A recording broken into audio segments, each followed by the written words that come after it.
So hi all, this is 1.4.3 topic dimensional analysis. तो dimensional analysis में जो है एक यूनिट को दूसरे यूनिट में कन्वर्जन के मेथड्स को हम लोग अंडरस्टैंड करेंगे। Often while calculating there is a need to convert units from one system to other, यानी कि एक यूनिट को दूसरे यूनिट में कन्वर्ट करने की जरूरत पड़ती है। The method used to accomplish this is called factor label method or unit factor method और dimensional analysis। ये जो काम हम करते हैं इसको हम कहते हैं dimensional analysis। तो ये तो बहुत आसान सी चीज है। हम्म तो इसके कुछ एग्जांपल्स हैं, फटाफट एग्जांपल सॉल्व कर लेते हैं। A piece of metal is 3 inches. What is the length in centimeter? तो मैं यहीं पे कर देता हूँ। 1 inch is equal to 2.5 centimetre. ठीक है, तो हम लोग यहाँ पर यूनिटरी मेथड यूज करेंगे। तो 3 inches is equal to 3 into 2.5 centimetre, यानी कि 7.5 सेंटीमीटर। सिंपल है, बड़ा आसान था, कोई दिक्कत नहीं है। तो ये सारी चीजें हम लोगों ने पहले पढ़ी हुई हैं।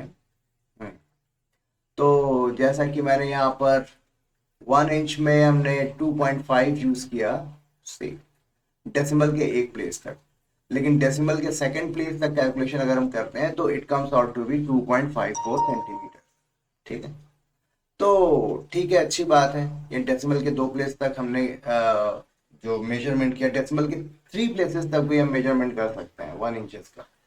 ठीक है, तो अगर 1 इंच में 2.54 सेंटीमीटर हुआ तो 3 इंचेस में 2.54 इंटू 3, तो इस तरीके से हमारा 7.62 और जो हमने कैलकुलेशन किया था उसमें 7.5 आ रहा था। क्यों? क्योंकि हमने डेसिमल के एक प्लेस तक ही 1 इंच की वैल्यू को लिया था, कंसिडर किया था।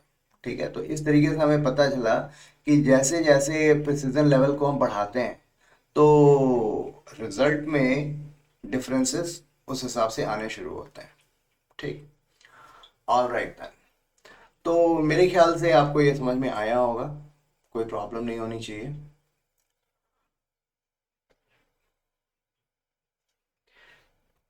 Another example, a jug contains 2 liter of milk. Calculate the volume in metre cube. तो लीटर को हमने मीटर क्यूब में कन्वर्ट करना है। तो हमें पता है कि 1000 centimetre cube is equal to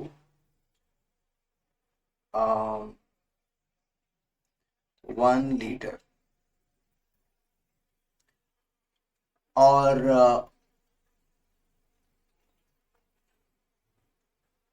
1 metre cube is equal to 1000 litre.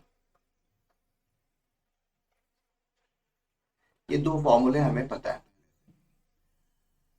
वैसे अगर आपको एक ही फॉर्मूला पता है तो भी आप 1 मीटर क्यूब में कितने लीटर होंगे वो आप आसानी से कैलकुलेट कर सकते हो।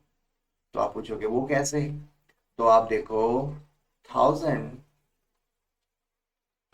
Into 1 centimetre, 1 centimetre into 1 centimetre, ऐसे लिख सकते हैं इसे, इज इक्वल टू 1 लीटर। ठीक है ना? 1 सेंटीमीटर मीन्स व्हाट? 10⁻⁻² मीटर। तो 10⁻³ हुआ, 10⁻², 10⁻², 10⁻²। ये क्या हो गया? Metre cube is equal to 1 litre. तो 10⁻³ into 10⁻⁻6 metre cube is equal to 1 litre, यानी 10⁻³ metre cube is equal to 1 litre. तो 1 metre cube is equal to 1 upon 10⁻³ litre, which comes out to be 10⁻³ litre, यानी कि 1000 litre. तो आसानी से ये बात आपको समझ में आएगी। इस तरीके से हमने, अगर हमें एक ही फॉर्मूला पता रहता कि 1000 centimetre cube is equal to 1 litre, तो भी हम 1 metre cube is equal to 1000 litre ये फॉर्मूला फाइंड आउट कर। तो बहुत अच्छी बात है। और अगर 1000 litre is equal to 1 metre cube है, तो 1 लीटर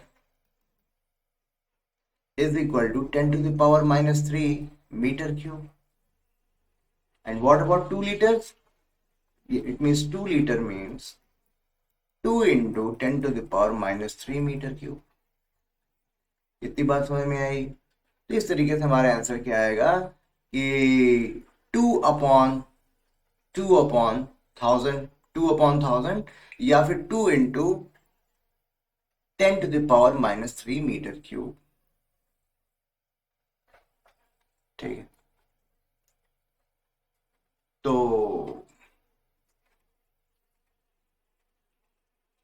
हाँ, ठीक है, ऑलराइट। तो इस तरीके से हमने इस कन्वर्जन को सक्सेसफुली अचीव किया। How many seconds are there in 2 days? तो थोड़ा इसको स्प्लिट करना शुरू करते हैं। 1 day is equal to 24 hours.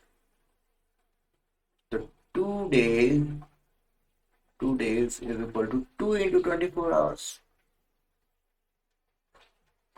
Okay, तो यानी कि 2 into 24 into 1 आवर लिख सकते हैं। ओके, 48। 1 आवर को हम लोग क्या 60 into 1 मिनट लिख सकते हैं। और 48 into 60 और 60 into 1 second. 60 into 1 second means 60 seconds। इतनी बात समझ में आई? 48 into 60 into 60 यानी 48 into 36 into 100 सेकेंड। इसे सिंपली हमें मल्टीप्लाई कर देना है and will get the answer. तो आई होप आपको ये एक्सप्लेनेशन समझ में आया होगा। ये देखो, 48 into 36 into 100। सो आंसर जो है 1,72,800 सेकेंड आएंगे। आप कहो तो इसको मल्टीप्लाई करके देख भी लेते हैं। तो वैसे कुछ करने की ज़रूरत नहीं है, लेकिन ठीक है फिर भी। 48 इंटू 2 96 हो गया, तो ये हो गया 18, है ना। इसको हमने 48 इंटू 2 इंटू 18 लिख दिया इंटू 100, यानी कि 96 इंटू 100 इंटू 18 इंटू 100। और 18 6 जा 108, 10 18 9 जा 162 प्लस 10 172 और 0 डबल 0। तो 1,72,800 1,72,800 सेकेंड्स। ऑलराइट, तो ये सारे कैलकुलेशन पार्ट हुए जो कि आसान थे।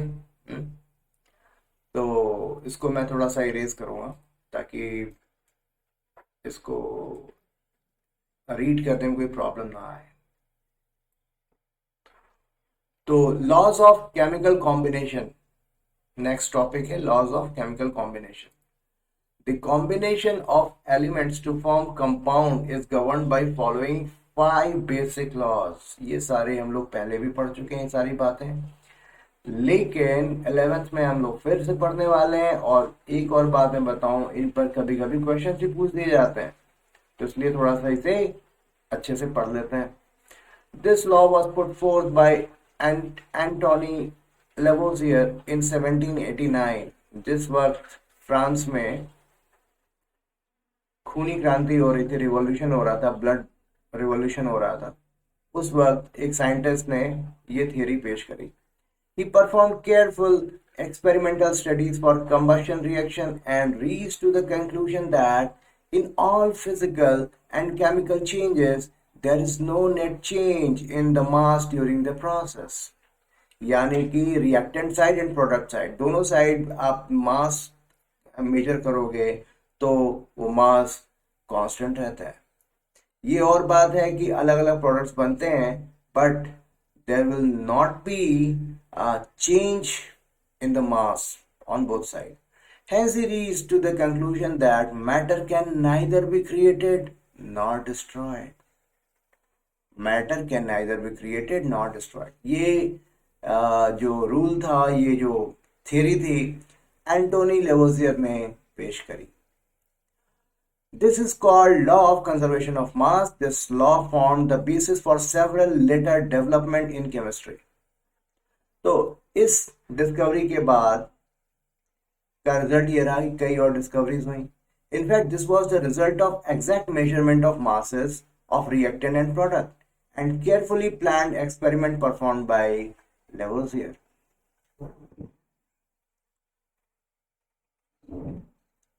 सेकेंड कॉन्सेप्ट को हम लोग पढ़ने जा रहे हैं, लॉ ऑफ डेफिनेट प्रोपोर्शन.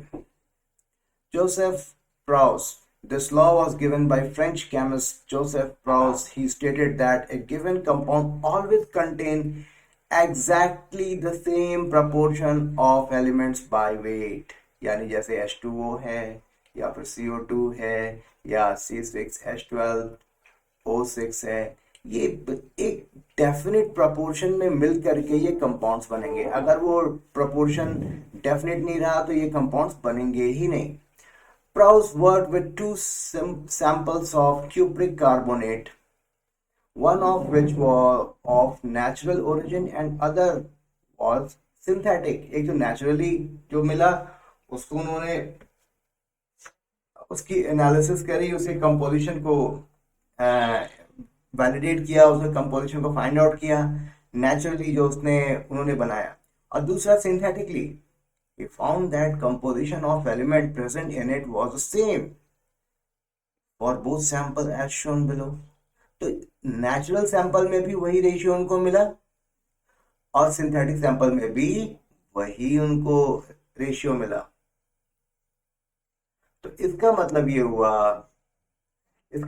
हुआ कि एक स्पेसिफिक रेशियो में ही वे आपस में मिलेंगे और उसके बाद कंपाउंड बनेगा, अदरवाइज वो कंपाउंड बनेगा ही नहीं.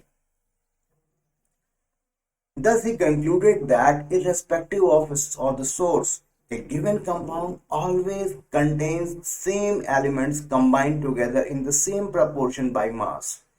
The validity of this law has been confirmed by various experiments.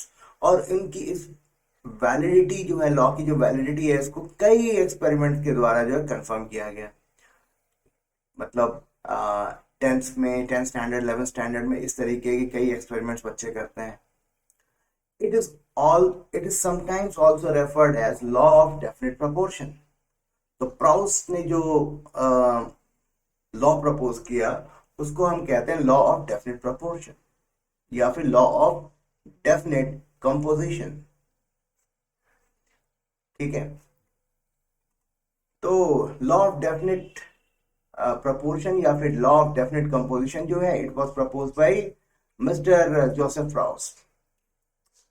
All right then.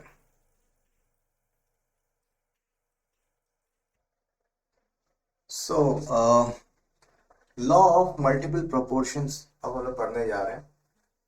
This law was proposed by Dalton in 1803. According to this law, if two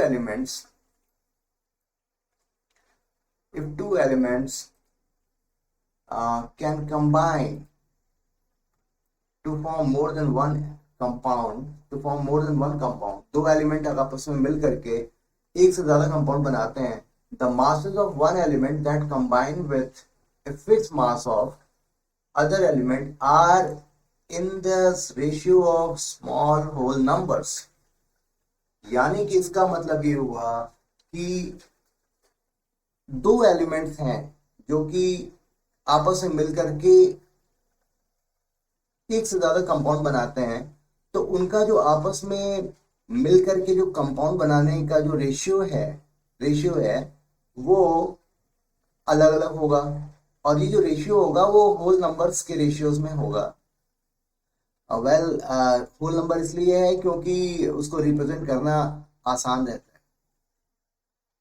तो ऐसा उनको होल नंबर के बारे में नहीं पता। ये जो एलिमेंट्स हैं, ये एलिमेंट्स एक खास रेशियो में मिलते हैं, इसको हम होल नंबर में कन्वर्ट कर लेते हैं मैथमेटिकली। जैसे H2O है और H2O2 है, और CO है, CO2 है। तो ये आपस में अलग अलग रेशियोज में, जो कि होल नंबर फॉर्म में रहेंगे, और ये आपस में मिल अलग अलग रेशियोज में मिल करके अलग अलग कंपाउंड बनाते हैं। For example, hydrogen combines with oxygen to form two compound, namely water and hydrogen peroxide, जैसा कि मैंने यहाँ पर आपको शो किया, H2O एंड H2O2। तो 2 ग्राम हाइड्रोजन मिल करके इससे मिलता है 16 gram oxygen and it forms 18 gram water. Similarly, 2 gram hydrogen, it meets with 32 gram of oxygen and it forms 34 gram of hydrogen peroxide. Where the masses of oxygen 16 gram and 32 gram, which combines with a fixed mass of hydrogen, bear a simple ratio 1:2। ठीक है, यानी कि hydrogen के मास को हम fix करेंगे, ठीक है, और उसके बाद देखेंगे कि किस रेशियो में ये मिक्स होकर के कंपाउंड बना रहा है। तो ये जो रेशियो बन करके आता है वो अलग अलग होते हैं, और ये जो है होल नंबर के फॉर्म में रेशियोज आते हैं। तो इसे हम कहेंगे लॉज ऑफ मल्टीपल प्रोपोर्शन। तो इस तरीके से हमने अभी तक 3 बातें हम लोगों ने कर ली हैं। ये जो है यहाँ पर एंटोनी लेवोसियर ने कंजर्वेशन ऑफ मास के बारे में बताया, ठीक है, और जोसेफ राउस ने डेफिनेट प्रोपोर्शन के बारे में बताया, जॉन डॉल्टन ने मल्टीपल प्रोपोर्शन के बारे में बताया, और Gay Lussac's law of gaseous volume. Volume मतलब कि एक खास वॉल्यूम में ये मिल करके ये कंपाउंड बनाएंगे। तो यहाँ पर जो रेशियोज के बारे में बात कर रहे थे डॉल्टन साहब, तो गे ल्यूसैक ने जो है ये वॉल्यूम के रेशियो के बारे में बताया। This law was given by Gay Lussac in 1808. He observed that when gases combine or are produced in a chemical reaction, they do so in a simple ratio by volume. एक simple ratio में मिल करके product बनाते हैं, provided all gases are at the same temperature and pressure। जो हमारा temperature का जो conditions हैं उसमें टेम्परेचर और प्रेशर को हम कांस्टेंट रखें। जैसे कि hydrogen and oxygen, 100 ml of hydrogen and 50 ml of oxygen मिल करके 100 ml ऑफ वाटर बनाता है। यानी कि जो वॉल्यूम रेशियोज जो होंगे वो क्या होंगे, 2:1। तो जैसे कि H2O2 H2O, तो यहाँ पर क्या हो रहा है, 2 और यहाँ पर 2, ठीक है। तो अगर 2 लीटर है हाइड्रोजन है तो 1 लीटर ऑक्सीजन है और 2 लीटर वाटर, ठीक। या फिर आप इसको इस तरीके से कह लो कि 1 लीटर तो 0.5 लीटर एंड 1 लीटर, ऐसे कर सकते हैं। या फिर 100 लीटर, 50 लीटर, या फिर 100 लीटर H2O, जैसा कि यही चीज तो यहाँ पर लिखी हुई है ना। तो इस तरीके से वॉल्यूम के जो सिंपल, देखो ये बहुत ही ज्यादा यूजफुल थ्योरी है। इसमें जो H2 पहले जो रिएक्शंस होंगे उसको हम बैलेंस करेंगे, और जो भी रिएक्टेंट्स हैं उनके कोफिशिएंट्स हैं, आगे चल करके हम ये पढ़ेंगे, इसको स्टोइकियोमेट्रिक कोफिशिएंट कहते हैं। उतनी ही मात्रा में हमें वॉल्यूम का जो है वॉल्यूम हमें देखना है। यानी कि अगर स्टोइकोमेट्रिक 2 है तो 2 लीटर, और O2 के केस में स्टोइकोमेट्रिक 1 है तो 1 लीटर। ये मिल करके H2O का स्टोइकोमेट्रिक 2 है तो 2 लीटर वाटर बनेगा। तो यानी कि सिर्फ रिएक्शन को देख करके ही हम आसानी से बता सकते हैं कि ये वॉल्यूम के किस रेशियो में मिल करके कितने वॉल्यूम प्रोडक्ट बनाएंगे। ठीक है, ये जो इनकी डिस्कवरी थी आगे चल के इसके बड़े अच्छे रिजल्ट्स आए, और इसी से संबंधित जो है एवोगैड्रोस नंबर आगे आया, और फिर मोल कॉन्सेप्ट्स आएंगे जिसने पूरी केमिस्ट्री को पढ़ने का तरीका ही बदल दिया। Gay-Lussac's discovery of integer ratios in volume relationship is actually the law of definite proportion by volume. The law of definite proportion stated earlier was with respect to mass. यहाँ पर जो इनकी theory थी, it was with respect to volume.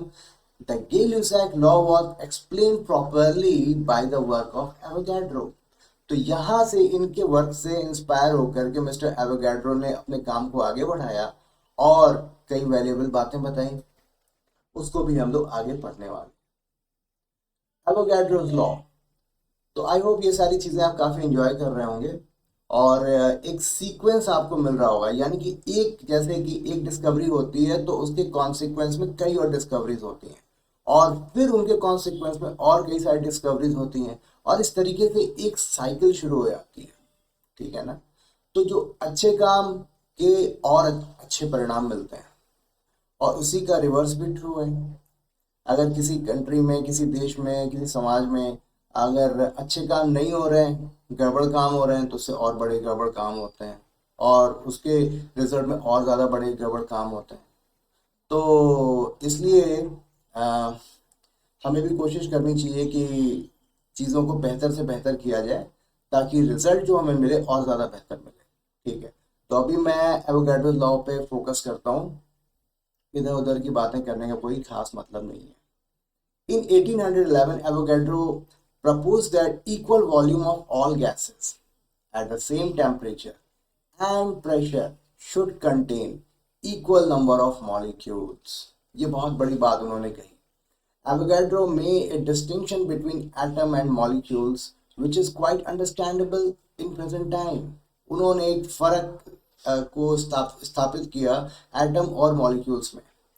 If we consider again the reaction of hydrogen and oxygen to produce water, we see that 2 volumes of hydrogen combines with 1 volume of oxygen to give 2 volumes of water without leaving any unreacted oxygen. ठीक है, जैसा कि अभी मैंने थोड़ी देर पहले explain किया। Note that in figure 1.9 page 16 each box contains each number of molecule। यानी कि page number 16 figure 1.9।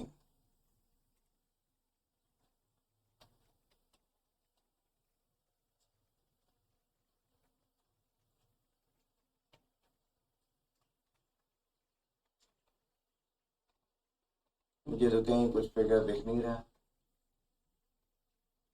Okay, yes, तो पेज नंबर 16 पे ये जो है 1 volume of hydrogen, 1 volume of hydrogen, 1 volume of oxygen, ये मिल करके 2 वॉल्यूम ऑफ वाटर वेपर बनाता है।